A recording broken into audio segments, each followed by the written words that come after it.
ค่อยก็บ่เข้าใจคือกันว่าเป็นหยังเป็นหยังเป็นหยังคือมาเฮ็ดแจ่วมะเขืออีกแล้วเมียให้มาตำแจ่วมะเขืออีกแล้วตำเทื่อใดนะเบิดเทื่อนั้น2เทื่อต่ออาทิตย์แจ่วมะเขืออุ้ยอาหารบ้านเฮามันก็แซ่บแบบนี้แหละแซ่บจนฝรั่งจนถึกใจพุ่นน่ะมาไฟพร้อมแล้วลุยเดี๋ยวมื้อนี้สิมาตำให้หลายๆโลดเบิ่งนี่จี้ให้หลายๆโลดมะเขือนี่เต็ม3ในเมื่อไฟพร้อมแล้วเราก็ทิ่มมะเขือลงไปโลดแล้วทิ่มลงไปโลด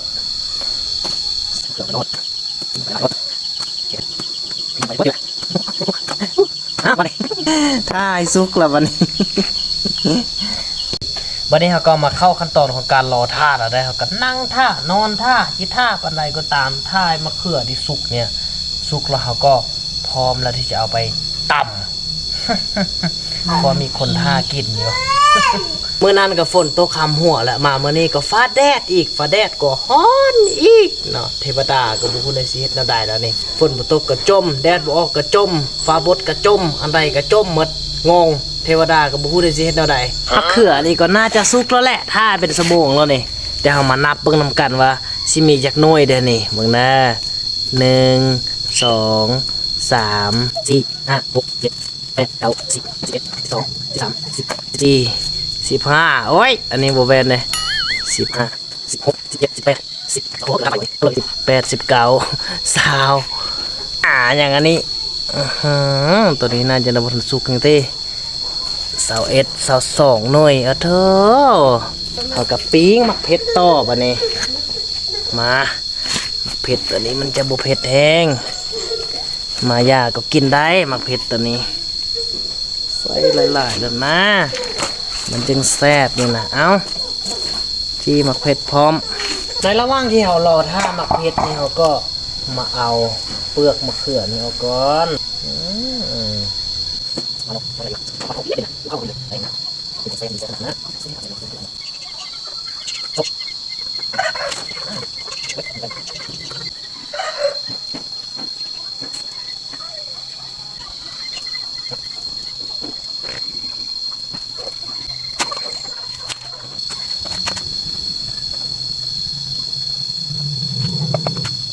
มาทุกสิ่งทุกอย่างพร้อมทุกสิ่งทุกอย่างก็เหมือนเดิมเพิ่มเติมคือมะเขือนี่หลายกว่าเก่าแล้วก็มักเผ็ดนี่หลายกว่าเก่าเพิ่นว่าเครื่องปรุงก็บ่มีอย่างหลายเฮาก็ใส่ไปแล้วมักเผ็ดนี่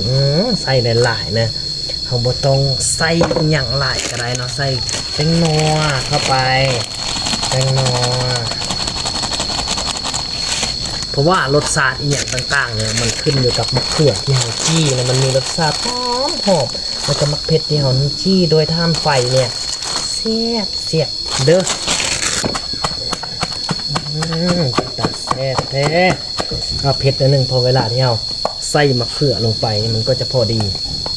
ให้เผ็ดให้เค็มหน่อยนึงใส่ก็โคตรคือนี่นะอย่าเด้อใส่โคตรใส่โคตร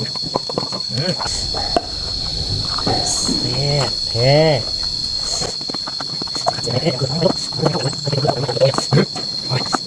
แล้วเจลมะเขือนี่นะใส่มือเลยเด้ออนุญาตใส่มือเลยแซ่บพร้อมเสิร์ฟพร้อมแล้วนี่แหละตำมะเขือโอ้โหกองกันกับหิมาลัยเฮ้ยแม่นเพิ่งโทรมาวะ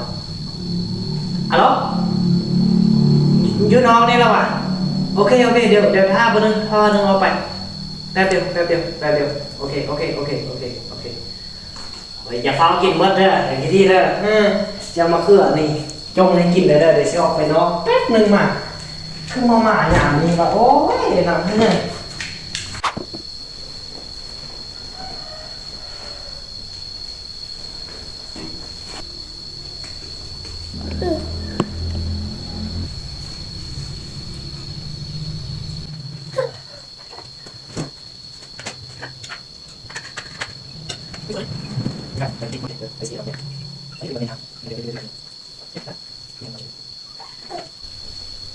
โอเค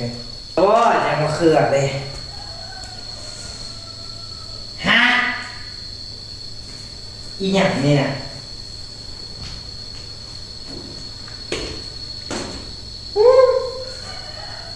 ว่ะโอ้ยกูได้กินเจียวมะเขือซ้ำอุ้ยเนาะจากที่นี่กินเบิดเธอไม่สิบ่แต่งให้กินอีกแหละ